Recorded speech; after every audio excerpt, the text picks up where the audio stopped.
The UK government will soon be introducing fundamental changes in how money works. The changes are being planned by central banks around the world, including the UK's central bank, the Bank of England. These changes, once introduced, will affect everyone.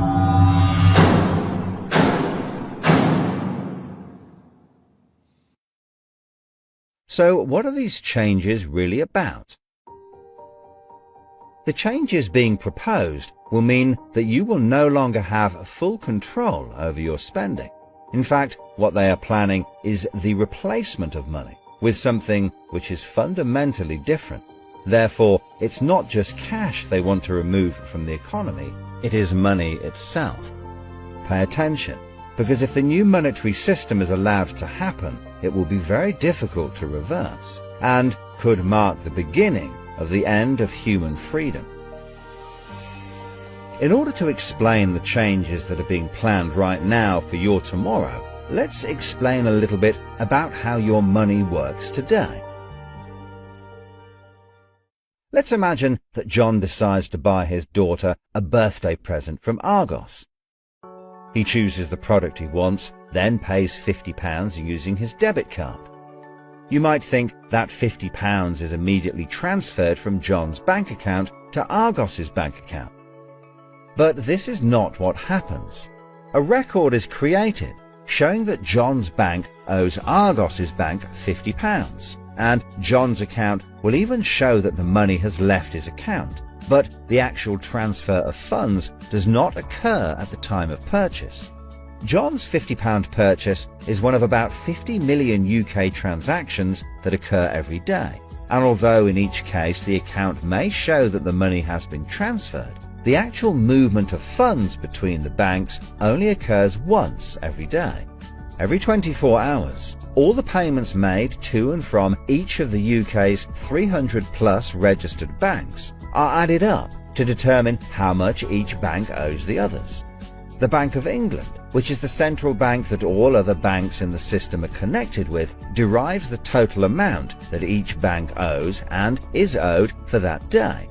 The Bank of England then intermediates and exchanges funds between all the other banks. So the Bank of England does not know anything about John or the £50 he spent on his daughter. John's money is just a tiny part of a huge transfer of funds.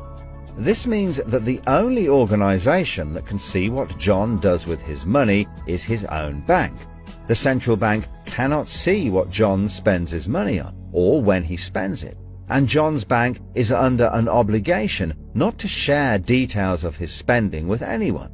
This means that, rightly, there is a good degree of anonymity and privacy over what John decides to spend his money on. This, in turn, means that a government or central authority, such as the Bank of England, cannot directly restrict John when he uses his debit card, because it has no visibility of what John is doing with his money. If John had paid for the present with £50 of cash, then the purchase would be completely anonymous. Nobody, including John's bank, would know what he had spent his money on. So cash transactions are truly anonymous, and debit card transactions have a high degree of anonymity because only your bank can know about them. So what is this new system? The name of the new system is called Central Bank Digital Currency, or CBDC. It sometimes has other names, such as smart money. Here's how it works. Let's imagine that John, again, decides to buy his daughter a birthday present from Argos. His mobile phone has a smart money wallet or app on it, from which he pays £50 for the product. The app communicates directly with the central bank, the Bank of England, and the money is transferred from his digital wallet to Argos's digital wallet in less than a second.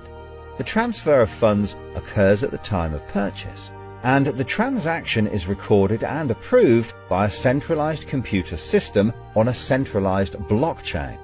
A blockchain is a special computer program that records information very reliably and cannot be amended. The centralized computer system runs continuously and can deal with hundreds of transactions per second as they occur throughout the entire economy. processing all of the public's purchases being made by millions of digital wallets. This sounds fantastic and is so much quicker and simpler than the old system. But there is a fundamental difference, which is that all transactions are centralized in real time as they happen. In other words, one system will be able to know about every single digital transaction in the economy as the transactions occur. This is the critical difference with the new digital monetary system that everyone needs to be aware of. All transactions are centralized in real time as they happen. The people who are planning this new system have made it clear that it would be useful, in their eyes, to use artificial intelligence algorithms in real time to block certain public transactions for a range of different reasons. So what does this mean for John? Let's just say there is another lockdown and the government want to stop the public moving about the country. With this new system, they could introduce a simple change. That would mean John's wallet would only work if he was located within a certain distance of his own home. Argos is 2 miles from John's house, and he decides to go and buy his daughter a birthday present. He attempts to pay £50 for the product with the app. The app communicates directly with the Bank of England's computer system, and the system rejects John's payment before it is made, because the system knows that John is 2 miles from his own home, and John's wallet has been limited to spending within just 1 mile. John cannot now buy anything unless he moves closer to his own home. His money is now useless if he wants to go anywhere.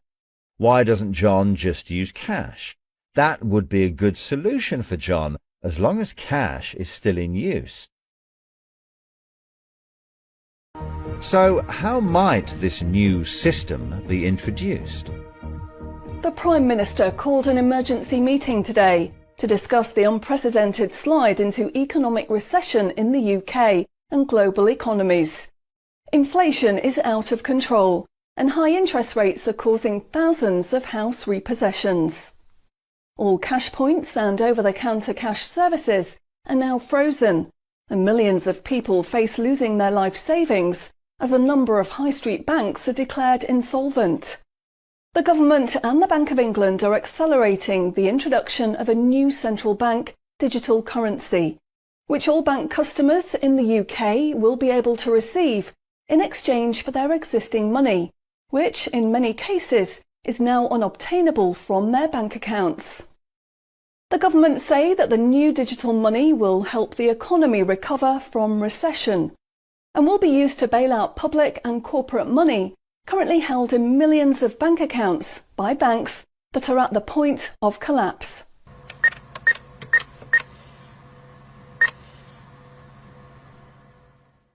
It says cash unobtainable from this account. It's frozen our money. Bleeding hell, John. How much have we got in the house? We've only got £120, and when that's gone, nothing. I don't believe it. The bank's frozen our money. We've got £25,000 in that account, and no way of getting it back. Download your central bank CBDC wallet app today and get bonus digital pounds free. If you exchange your existing bank funds into your digital currency wallet now, you will receive free digital pounds for each account you exchange. You can then spend from your digital wallet by using your phone app, exactly like a debit card. Download the free app now from the UK government website or the App Store. John, we need to download the digital wallet thing. See if we can transfer it in. We've got no other option, love. Wow, it's transferred, and it's given us some bonus money. I can't believe it. How do you know it's worked? It's worked, love. Everyone's using this money now. Right, I'm off down Tesco to try it out.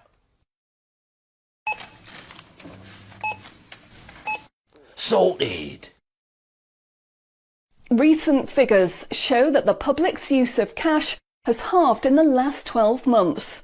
Experts say this is due to the success and sheer convenience of the new CBDC digital money. The government has announced that all cash will be phased out.